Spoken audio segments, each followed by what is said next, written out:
পঞ্চম শ্রেণীর প্রিয় শিক্ষার্থী এসএলদার স্যার ইউটিউব চ্যানেল থেকে তোমাদের সবাইকে স্বাগতম। আজকে তোমাদের জন্য আরও একটি নতুন ভিডিও নিয়ে এসেছি, বাংলা মডেল প্রশ্ন সেট নম্বর 3। ইতিপূর্বে আমি আরও দুটি সেট আমার ইউটিউব চ্যানেলে দিয়ে দিয়েছি। আজকের সেট হচ্ছে 3। প্রথম পর্যায়ক্রমে মূল্যায়ন 20 মার্কের একটি স্কুলের প্রশ্ন বিশ্লেষণ সময় সম্পূর্ণ সমাধান দেখাবো।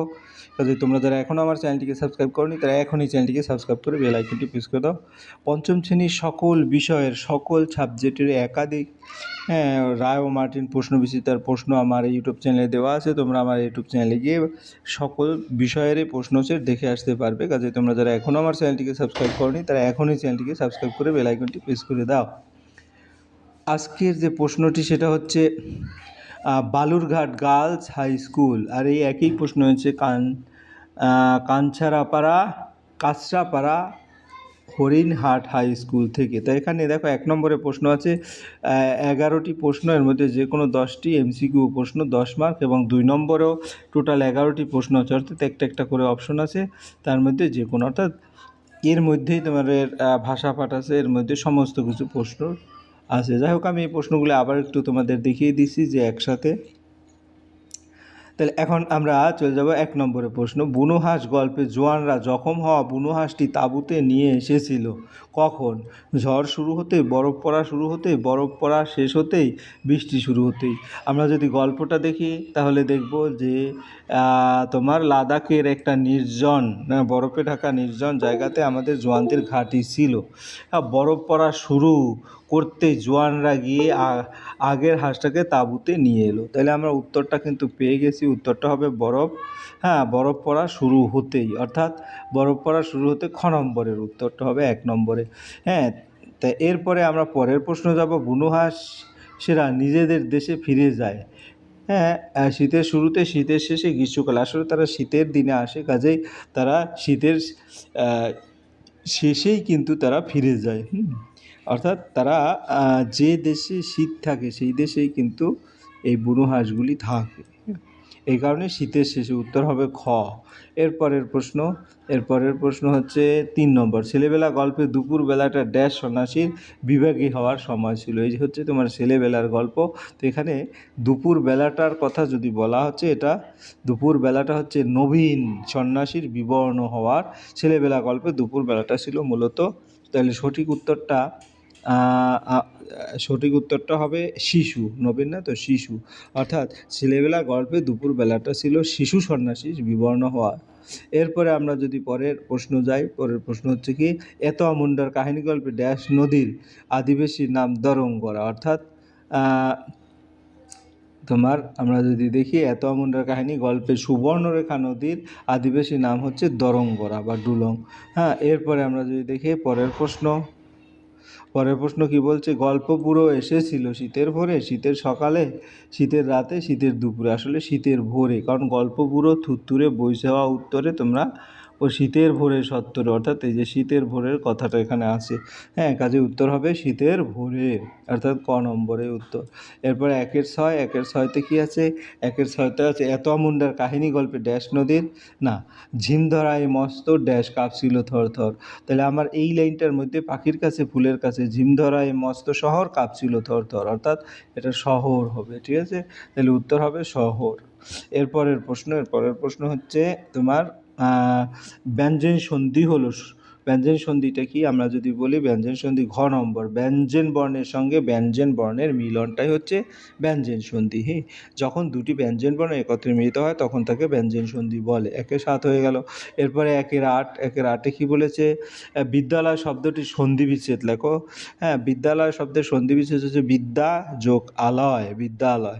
বিদ্যা হচ্ছে জ্ঞান, আলয় হচ্ছে ঘর, তাই বিদ্যার ঘর যেটা সেটা বিদ্যালয়, স্কুল, অর্থাৎ এটা খ নম্বরে আছে। এরপর আমরা 9 নম্বর দেখব। রবীন্দ্রনাথ ঠাকুর গীতাঞ্জলি লিখেছেন। এখানে রবীন্দ্রনাথ ঠাকুর পদটি হলো কি?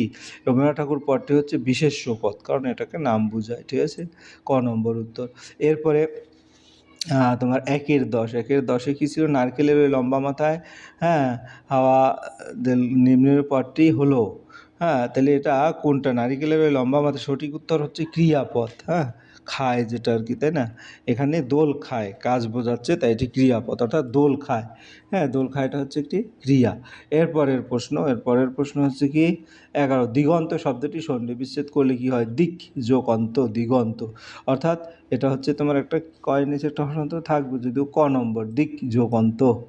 হ্যাঁ, এরপরে আমরা চলে যাবো পরের প্রশ্ন হচ্ছে কি নিচের প্রশ্নগুলো নিজের ভাষায় উত্তর লেখো, যে কোনো 10টি। এখানে টোটাল প্রশ্ন আছে তোমার 11টি, সেখান থেকে 10টি প্রশ্নের উত্তর দিতে হবে। তাহলে প্রথম প্রশ্ন যদি বলি, নদীর ডুলং নদীর আদিবাসীর নাম। এই প্রথম প্রশ্ন, যে ডুলং নদীর আদিবাসীর নাম হচ্ছে দরঙ্গরা, ঠিক আছে? আদিবাসীরা ডুলং নদীকে দরঙ্গরা নামে পরিচিত। ভজনভুক্তা কোথায় গল্প শোনায়? হ্যাঁ, তাই আমরা ভজনভুক্তা, এই দেখো, অন্ধ মানুষ হাটবারে হাটতলায় গল্প বলে ও গান গায়, ঠিক আছে? হাটতলায়। তাহলে কতদিন এতোয়া কি পৌঁছে দিয়েছে, তাহলে আমরা উত্তরটা দেবো লেখিকা মহাশ্বেতা দেবীর লেখা এতোয়া মুন্ডার কাহিনী গল্পে ভজনভুক্ত এতোয়া সুরবীর নামে এক আদিবাসী রাজার গল্প বলতো, আর ভজনভুক্ত একজন অন্ধ ভিখারি, সে হাটে গল্প শুনে অর্থ উপার্জন করতো। দরবার শব্দটির অর্থ হলো কি? রাজসভা, বিচার করার সভা। তাহলে আমার একসাথে 3টা প্রশ্ন। হাবু থানায় গিয়েছিল কেন? যার যত ফরমাস সব তুমি করো, এখানে ফরমাস শব্দের অর্থ। আর দুঃখে আমি সারাদিন রাত ভগবানকে, এখানে বক্তাকে। আমরা যদি একটা একটা করে দেখি, হাবু থানায় গিয়েছিল, থানায় গিয়ে সেদিন ভরে বললে কেঁদেই হাবু, নালিশ আমার মন দিয়ে খুব শুনুন বড়োবাবু। তাহলে নালিশ জানাতে গিয়েছিল। আর হলো দুঃখে আমি সারাদিন রাত ভগবানকেই ডাকে। তাহলে এই কথা কে বলেছিল? এটা হাবুই বলেছিল। হাবু থানায় গিয়েছিল নালিশ জানাতে।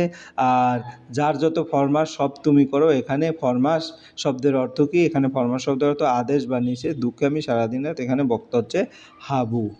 তাহলে আশা করি প্রশ্নগুলি ক্লিয়ার বুঝছো। যার যত ফরমাস, আমি শুধু লাইনটা দেখিয়ে দিচ্ছি, এটা হচ্ছে কি বিমলার অভিমান। হ্যাঁ, সব তুমি করো, তাতে বিমলাটা যার যত ফরমাস সব তুমি করো, তাতে তুমি বিমলাটা বাঁচো আর মরো। তাহলে এখানে ফরমাস শব্দ হচ্ছে আদেশ বা নির্দেশ।